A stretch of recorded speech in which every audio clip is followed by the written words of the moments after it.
Delhi excise policy case Hastina CM Kejriwal ను వదలడం లేదు. ఈడీ ఆయనను వెంటాడుతోంది. పట్టు వదలని విక్రమార్కుడిలా 8వసారి కేజ్రీవాల్ కు నోటీసులు జారీ చేసింది.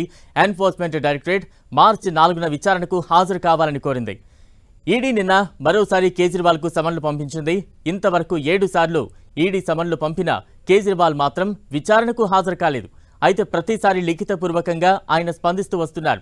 వాస్తవానికి ఆయన ఈ నెల 26వ తేదీన ఈడీ విచారణకు హాజరు కావాల్సి ఉంది. అయితే ఎప్పటిలాగే ఆయన ఆ రోజు ఈడీ విచారణకు గైర్హాజరయ్యారు.